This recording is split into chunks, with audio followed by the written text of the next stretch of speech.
há interesse, também temos estudos permanentes, mais informações na recepção.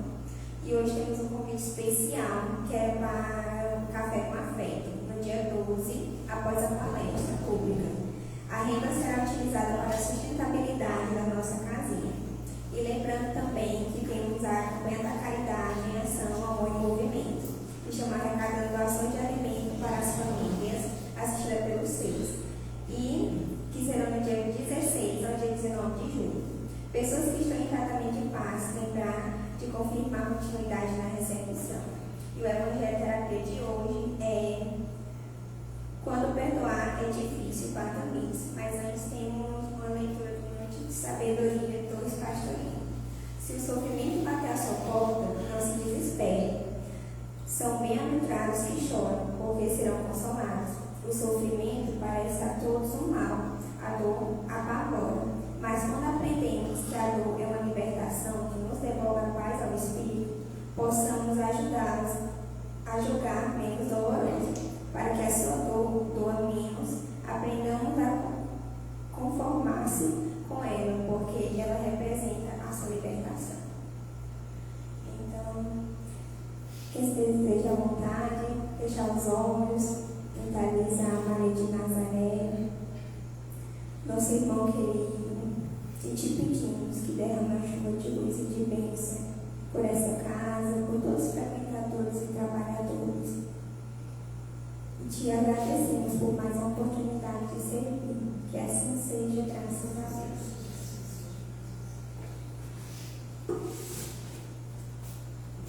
Então, ele viu uma coisa, né? Fazendo o trabalho tão direitinho. Parabéns, viu, Camille? Você já pode ficar como dirigente toda segunda-feira, que é para você se acostumar. Então, boa noite a todos. Sejam muito bem-vindos mais uma vez. Com muita alegria que nós retornamos a essa casa. Faz tempo que eu não faço evangelho-terapia aqui. E esse mês a gente está trazendo um formato diferente. Nos anteriores, nós tínhamos a sequência da questão do livro dos Espíritos e também do item do Evangelho. Dessa vez, nesse mês de julho especial, nós vamos trazer as temáticas mais importantes do Evangelho para aplicar na nossa vida prática. E hoje nós vamos falar do perdão. E o tema específico é: quando perdoar é difícil. E eu sei que nas casas espíritas muito se fala do perdão, mas se fala muito é por um motivo, pela nossa dificuldade de perdoar. Se nós estamos aqui hoje encarnados nessa terra, tenho certeza absoluta, é porque falhamos no ato do perdão. Os nossos familiares são consequência disso, os nossos amigos, os nossos afetos mais difíceis, aquelas pessoas mais complicadas do nosso convívio, são a consequência da nossa falta de perdão, de tolerância e de injustiça. E é por isso que nós vamos falar a respeito disso hoje. Então, quando observamos o significado da palavra perdão, nós vamos compreender que do latim temos perdonar, onde per é mais, além, e donar é doar, então significa doar além. Ou melhor dizendo, doar ao nível máximo. E nós vamos observar Jesus fazendo esse convite a todos os instantes para conosco. Vamos lembrar da passagem de Lucas, que está lá no capítulo 6, versículo 29. Se alguém bater em você numa face, oferece-lhe também a outra. Se alguém tirar de você a capa, não o impeça de tirar a túnica. Em Mateus 5,41. E se alguém te obriga a caminhar em uma milha, vai com ele 2. Jesus sempre nos orientando a fazer mais. Pediu algo, doe a mais. No primeiro instante, a questão de bater a face, dar a outra, nem sempre lembra da questão mais física, mais material. Então, de fato, deixar que a pessoa faça conosco o que ela quiser. Não parece que é isso? Bate uma face e dá a outra face para bater, mas não. A outra face do perdão a outra face da ofensa é o perdão, é a indulgência, é a tolerância. Então, se o irmão ele vem comigo com ira, qual é a outra face da ira? É a calma, eu acolho. Se o irmão vem até mim com uma palavra injuriosa, qual é a outra face? É a indulgência. Eu compreendo que esse irmão é imperfeito e eu acolho. E acolher não no sentido de tomar para si a ofensa, mas no sentido de fazer com que o mal ele pare em mim, porque assim ele não será perpetuado. Então essa é a questão de dar a outra face, é mostrar a outra face da ofensa, que no caso é o perdão. E quando ele fala da túnica, se alguém tirar de você a capa, oferece-lhe também a túnica. O que seria a capa? A capa é uma vestimenta solta. Geralmente a gente usa a capa por cima de uma roupa que seria a roupa principal, que no caso é a túnica. Então, se alguém tira de você a capa, algo que você não tem tanta necessidade, dá aquilo que você tem de necessário, dá aquilo que você tem de importante. E mais uma vez, não é sobre o que é material, é sobre o que é espiritual. Então, por mais que alguém nos ofenda, por mais que alguém tenha para conosco as injúrias, que a gente possa doar o melhor de nós para com aqueles que estão ao nosso redor. Compreendido que é o perdão de forma mais abrangente, por que perdoar é tão difícil? E aí nós vamos para uma reflexão que não foi eu que construí, mas foi o Raul Teixeira. Eu acho importante buscar em fontes de espíritas que estão há mais tempo nesse campo, para que a gente possa clarear um pouco os pensamentos. Porque eu pensei que era só por conta do nosso egoísmo. E aí ele nos apresenta uma outra visão, que a dificuldade maior em perdoar é porque nós não nos perdoamos, nós não conseguimos exercer o auto-perdão. Tanto que se vocês pararem para pensar agora na trajetória de vida de vocês se arrependem? Mas melhor, vocês se culpam ainda por algo que vocês fizeram?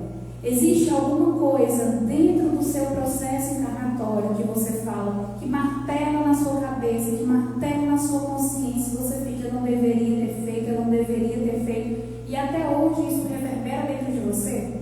Pronto. A nossa dificuldade em se auto-perdoar nos traz esse sentimento de culpa, e esse sentimento de culpa nos adoece de tal forma que blinda o nosso coração com relação ao outro, às relações. E aí o que a gente começa a fazer? A gente começa, eu não posso errar, então o outro não pode errar comigo.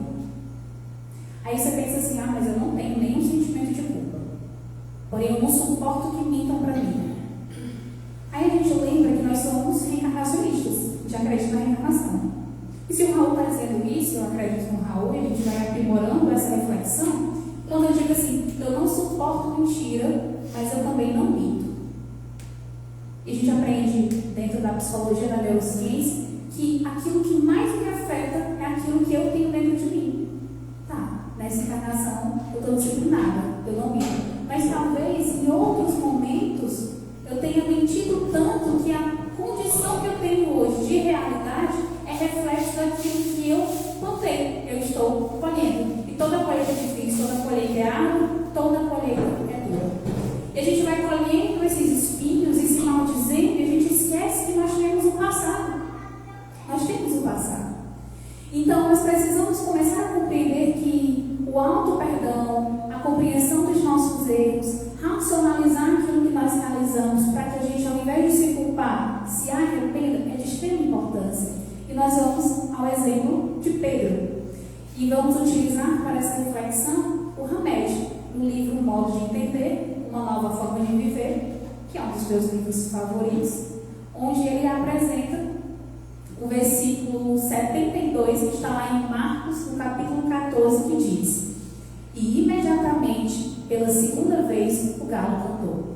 E Pedro se lembrou da palavra que Jesus lhe havia dito: Antes que o galo cante 2 vezes, me negarás 3 vezes. E começou a chorar. Vocês lembram desse momento? Pedro, tão empolgado ali com Cristo, tão próximo, tão amigo, amava tanto Jesus, e no momento daquela Santa Ceia, ele disse para Jesus: Jamais, Senhor, jamais o negarei. Sabendo ele que existia dentre eles ali um que trairia Jesus. E Pedro fala que, Jesus fala que Pedro vai se negar ele 3 vezes. E isso acontece. E qual é a atitude de Pedro? Pedro nega Jesus 3 vezes. Jesus disse a Pedro que isso ocorreria. Mas é interessante perceber que após esse momento, ele sim cai em um processo de arrependimento pelo ato que fez, mas ele não tem aquela culpa que paralisa. Tanto que Pedro vai seguir ali, dando continuidade aos ensinos de Jesus, pregando a boa nova e sendo fiel ao Cristo durante toda a sua vida, e morre na cruz. Nós temos esse Pedro. É isso que a Bíblia nos apresenta. E Judas, que traiu Jesus? Qual foi o processo de Judas? Porque Pedro se arrependeu e restaurou a sua caminhada, reconstruiu a sua vida e fez diferente. E o que Judas fez? Então nós temos Judas, no momento, entregando Jesus aos soldados. E quando Jesus estava sendo julgado, ele já cai em completa culpa e arrependimento e tristeza. E ele começa a dizer aos soldados: eu entreguei sangue inocente. E ele devolve as moedas e tenta refazer. E os soldados dizem: eu não tenho nada com isso. E aí ele se arrepende ainda mais e se culpa ainda mais. A culpa que o Pedro sentiu se tornou arrependimento, que se tornou ação de transformação para o melhor. A culpa que Judas sentiu continuou sendo culpa e o levou ao suicídio. Tanto que nós temos nas obras de Humberto de Campos o momento em que ele fala a respeito do anjo solitário, que é o momento em que Jesus está na cruz, nos ensinando sobre o perdão. E é interessante ver o quanto que Jesus pensava nos outros. Vamos pensar, Jesus está na cruz, o que ele faz? Ele olha para Maria e diz: mãe, eis o teu filho, com João. E olha para João e diz: filho, eis tua mãe. Ali ele deixa Maria parada. Ele não está pensando nele. Ele está crucificado, ele carregou a cruz. Ele estava ali em processo de sofrimento, mas ainda assim ele olha para a mãe, ele olha para João. E ele dá a Maria alguém que vai cuidar dela, um filho, no caso João. E ele também, ali naquele momento, ele fala uma frase que é de extrema importância para os nossos corações, que é: Pai, perdoa-lhes, eles não sabem o que fazem. E é interessante perceber isso, porque o Evangelho vai nos dizer da indulgência. Capítulo 10, bem-aventurados os que são misericordiosos. A bem-aventurança da misericórdia. E aí nas instruções dos Espíritos, lá no item 16, nós temos a indulgência. E o que é a indulgência? É a compreensão do mal que o outro me causa. Então, quando ele diz: Pai, perdoa-lhes, porque eles não sabem o que fazem, o Cristo ele perdoa porque ele compreende no outro a ignorância. Nós agimos com maldade não porque a nossa essência é mal. Nós compreendemos a doutrina espírita que a nossa essência é o quê? É o amor. Nós temos o DNA de Deus. Nós agimos com maldade porque a ignorância habita em nós, porque nós não sabemos o que fazemos. Porque quando nós despertamos para o amor, para a verdade do Cristo, nós começamos a agir de forma diferente, com tolerância, com indulgência, buscando fazer o bem aos outros, a praticar a caridade. Então, nesse momento, ele nos traz a compreensão de que toda vez que o meu irmão ele erra, é porque ele não sabe o que faz. É porque o amor e a centelha divina que habita nele ainda não faz resplandecer e brilhar no seu coração a verdade morredora do Cristo de Deus, capaz de transcender até os mais profundos desejos do mal. E é interessante perceber isso, porque eu citei a questão de Judas que se culpa. Mas quem foi traído? Não foi Jesus? E o que ele faz nesse texto que eu citei? No Humberto de Campos, o anjo solitário. O anjo solitário ele desce, no momento em que o Cristo está na crucificação, o céu se abre, de acordo com isso, é uma visão espiritual. Vários anjos vêm e um deles está só. E ele chega próximo a Jesus e Jesus balbucia algo no ouvido daquele anjo e é uma solicitação: vai socorrer Judas que acaba de se suicidar. O Cristo não estava pensando nele. E por que o Cristo pede ao anjo de socorrer Judas? E por que depois o Cristo desce à mansão dos mortos, como diz a oração, e nesse sentido de ir acolher e socorrer Judas que estava em sofrimento? Por que isso ocorre? Porque Jesus sabia que Judas não sabia o que fazia. Sabia que nele ainda não habitava esse amor, essa compreensão, essa consciência desperta. Sabia que ele ainda estava na ignorância. E é assim que Jesus olha para cada um de nós, e nosso Pai Celestial, Deus. E é importante que a gente perceba isso para que a gente comece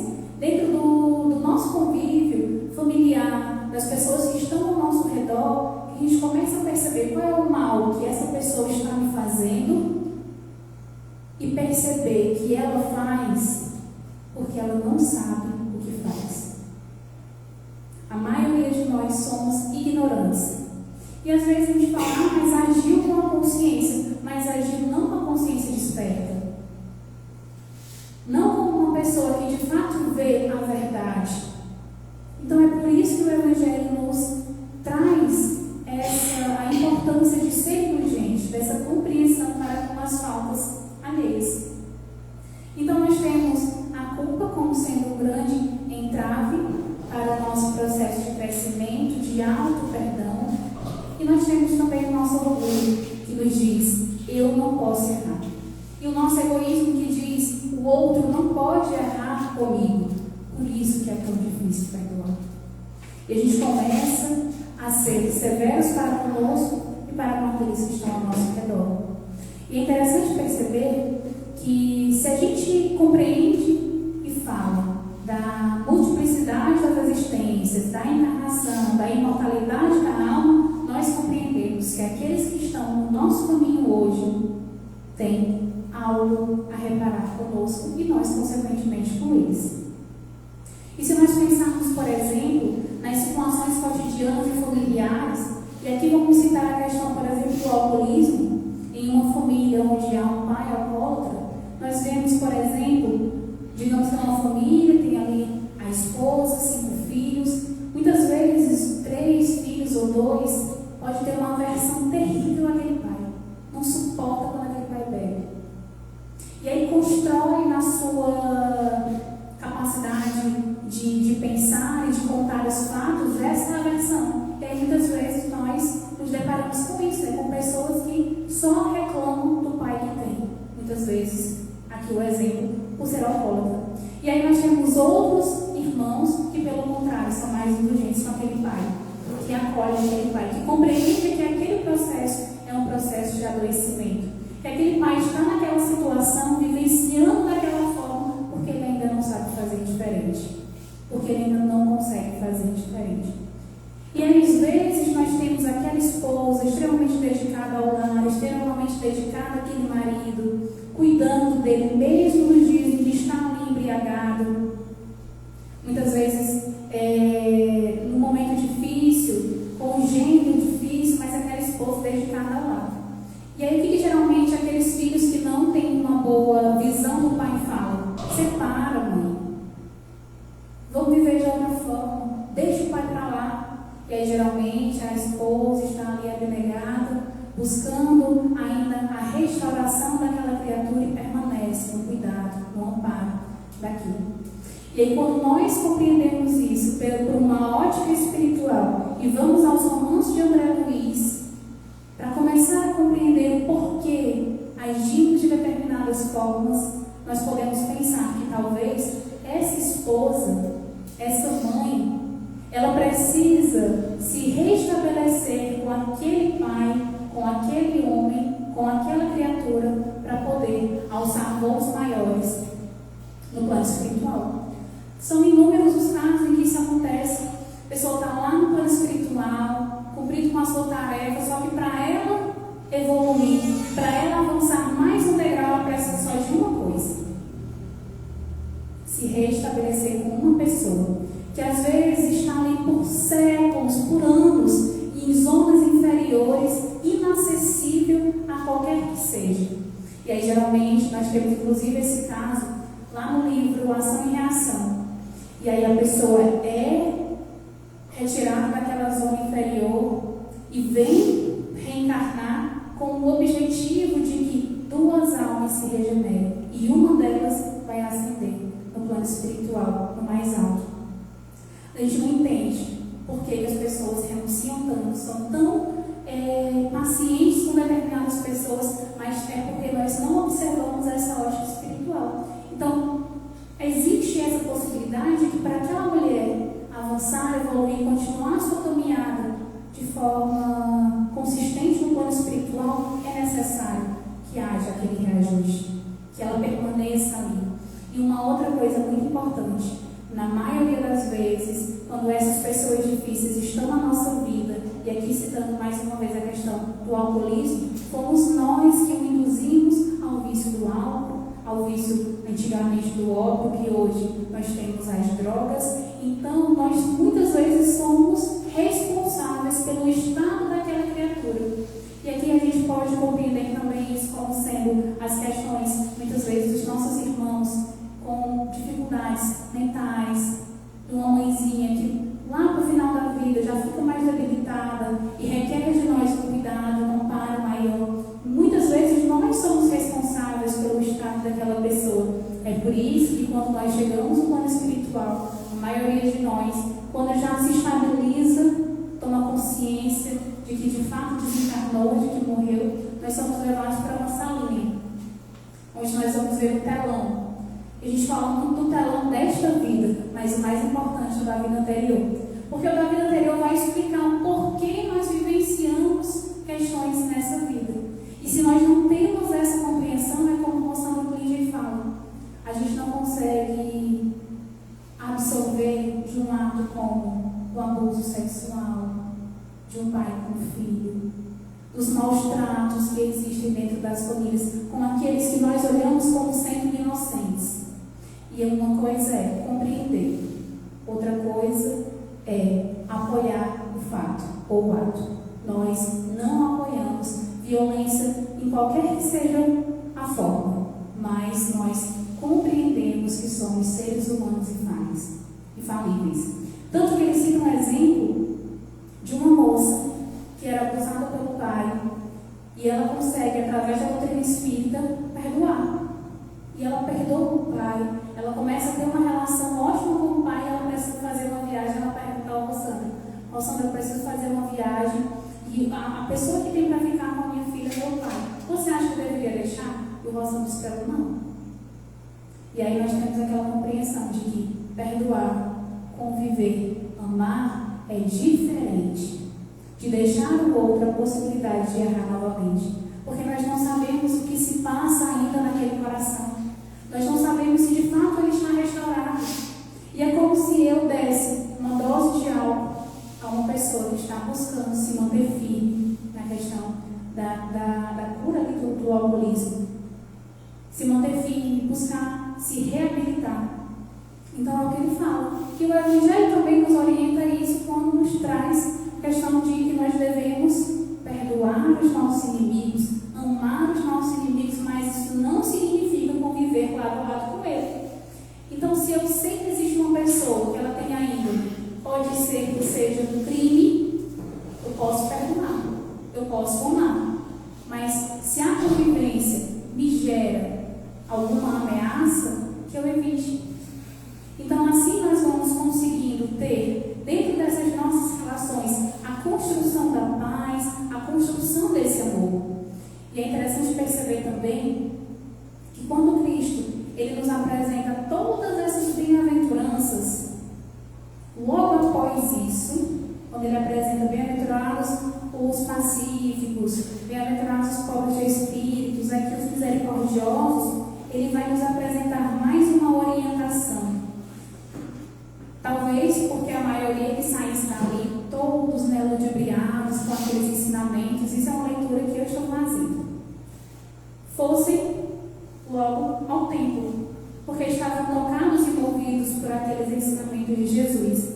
E logo após ele disse: se portanto, quando fordes depor vossa oferenda no altar, vos lembrardes de que o vosso irmão tem qualquer coisa contra vós, deixai a vossa dádiva junto ao altar e ide antes, reconciliar-vos com o vosso irmão. Depois, então, voltai a oferecer. Está em Mateus, no capítulo 5, os versículos de 23 e 24. Para que a gente compreenda que, como diz também o Emmanuel, para que a gente evite as contendas, evite esses conflitos que nos ferem a alma, esses desgastes, essas dificuldades, que nós busquemos a reconciliação. Se eu sei que existe um irmão que por hora está chateado comigo, que eu busque me reconciliar. Mas se sou eu que estou chateado, que eu também busque essa reconciliação. E um exercício que eu aprendi na doutrina espírita, que para mim é um dos mais sublimes e mais importantes para o nosso processo de crescimento e aprendizado, quando a gente ainda não consegue perdoar, é o do exercício do pensamento.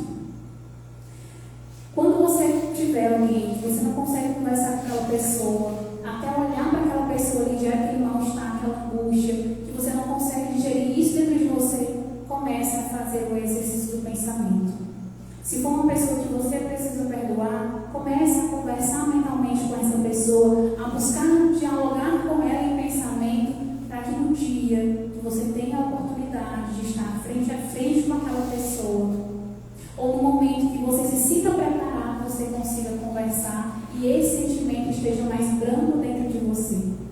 Essa possibilidade que Deus nos deu quando nos criou de dialogar com a nossa própria consciência é um instrumento extremamente importante para o nosso autoaperfeiçoamento.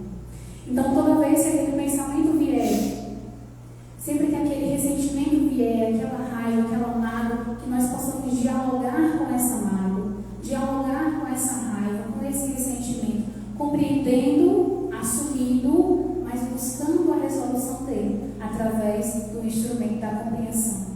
Compreender o outro, o porquê que o outro fez. E mais uma vez nós retornamos àquilo que nós dizemos no início.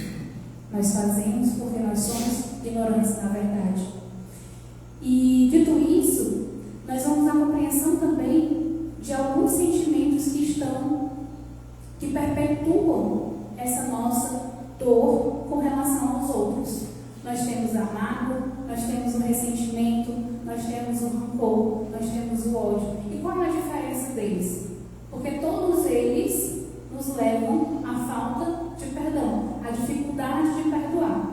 Quando pensar na mágoa, é aquela primeira dor, é a primeira frustração, é o momento que alguém lhe causa algum mal e você absorve, e aquilo lhe entristece, pode gerar em você, inclusive, sentimentos de raiva, de angústia, de dor. Quando eu cultivo essa mágoa, ela se torna ressentimento. O re significa de novo. A Adriana sempre fala do reclamar, que é clamar de novo. A gente vai fazer agora rematrícula, vamos nos matricular novamente. Então, ressentir é sentir de novo. Sentir de novo o quê? A mágoa. E a gente fica reforçando essa mágoa, ela se torna um rancor. O que é o rancor? É a mágoa no nível tão extremo que nós começamos a buscar a vingança. E hoje em dia, nós percebemos a sutileza das vinganças. Antes, quando nós queríamos nos vingar de alguém, o que fazia? Chamava o círculo, estávamos lá e nos degladiávamos, a gente ia para o combate corpo a corpo. E a gente acabou saindo disso, graças a Deus, mas nós temos outras formas mais sutis de vingança. Quais são elas? O famoso gelo. A gente não percebe o gelo como uma vingança, mas ele é. Nós, muitas vezes, dentro do nosso próprio lar, temos uma pessoa que nos causa algum mal e a gente começa a ferir aquela pessoa emocionalmente, não falando com ela. A gente não fala, a gente não olha. A gente começa a bloquear todo e qualquer contato. Às vezes a pessoa tenta falar conosco e a gente não, porque ela tem que aprender. A gente está castigando o outro. Vocês percebem isso? E esse castigo é o quê? É vingança. Porque eu quero que o outro sofra. Eu quero que doa nele. E muitas vezes a gente mascara isso como é para o outro aprender. Nós ensinamos através do amor. Nós ensinamos através da compreensão, através do perdão, e não através da vingança. Então, se eu estou buscando castigar o outro, para eu ser um juiz, para eu ser um instrumento de aprendizado, muitas vezes mascarado nisso existe a vingança. E a partir daqui nós podemos começar a repensar alguns dos nossos atos, que são formas sutis de vingança, que constantemente nós acabamos realizando. E além disso, nós temos também o ódio, que é uma das formas mais destrutivas das emoções mais sublimes. Porque o ódio vai contaminar todo o nosso ser. E a gente vai percebendo que toda mágoa não curada, muitas vezes ela pode, através desse rancor, desse sentimento de vingança, se tornar nesse ódio. E quando chega no ódio, geralmente a gente já está ali em completo adoecimento. A gente já não consegue enxergar o outro, perceber o outro. As nossas relações começam a ficar difíceis. E pensando nisso, quando nós temos a oportunidade de liberar o perdão, de conseguir olhar o outro com esses olhos de amor, quando nós conseguimos, através, como eu disse, desse diálogo constante, de buscar essa consciência mais aprimorada,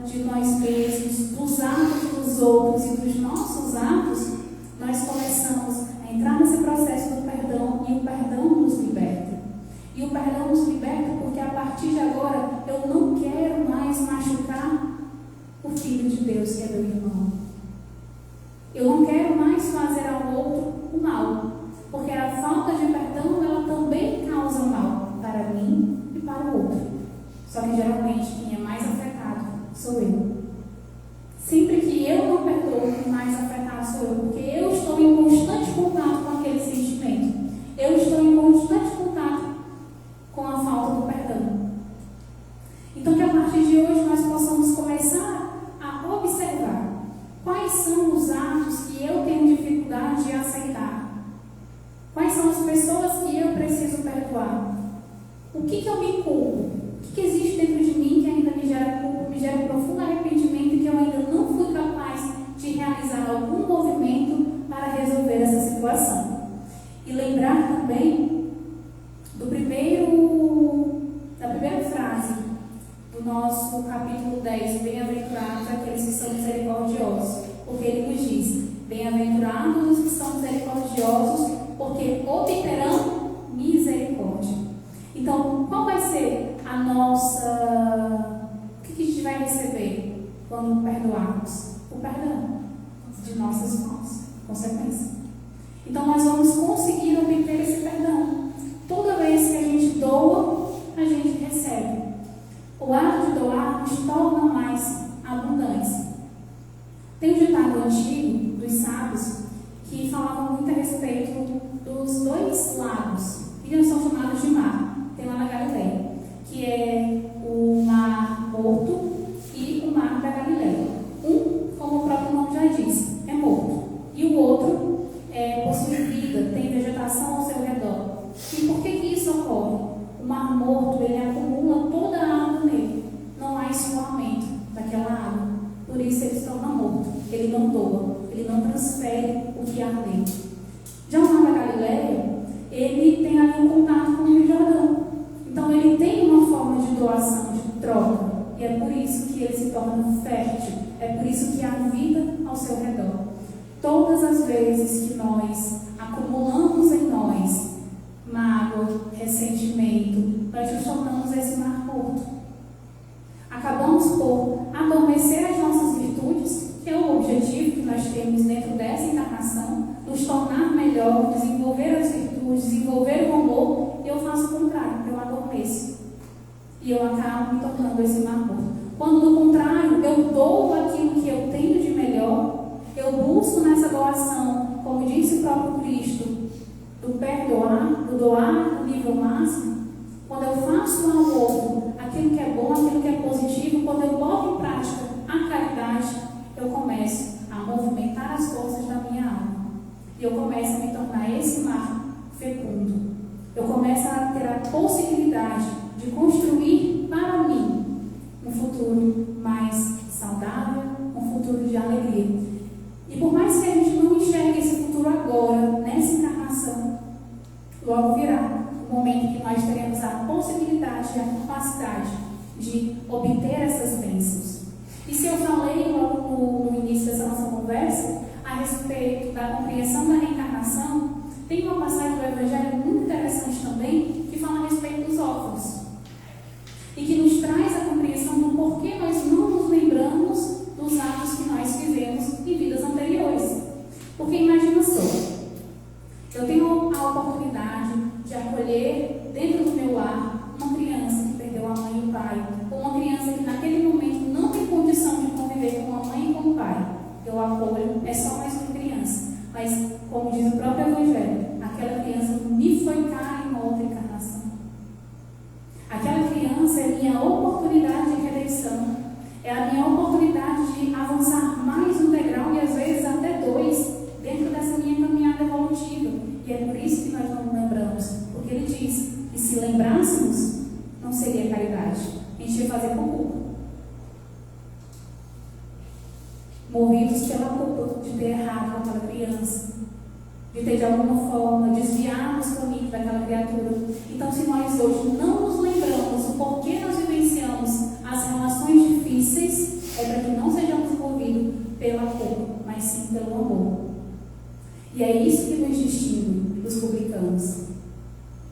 Quando ele nos apresenta que nós devemos amar os nossos inimigos, que nós devemos perdoar os nossos inimigos, Porque se assim não o fizéssemos, nós seríamos igual os publicanos, igual os saduceus, que perdoavam aqueles a quem eles amavam, que faziam o bem àqueles a quem eles amavam. E é como ele diz, é muito fácil fazer o bem, perdoar quem a gente ama. Difícil é perdoar e fazer o bem a quem nós não amamos. E desde quando eu compreendi na doutrina espírita que o exercício da tolerância nos leva ao amor e o exercício do amor nos leva à tolerância, essa é uma outra virtude, uma outra forma de construirmos esse perdão, essa boa convivência com aqueles que estão ao nosso redor, saber tolerar as imperfeições dos outros, compreender que estamos todos nessa mesma caminhada evolutiva, buscando a transformação, o melhoramento, o crescimento. Então, que nós possamos, a partir de hoje, compreendendo essas palavras, observando a dificuldade do perdão, começar a trabalhar em nós esse sentimento.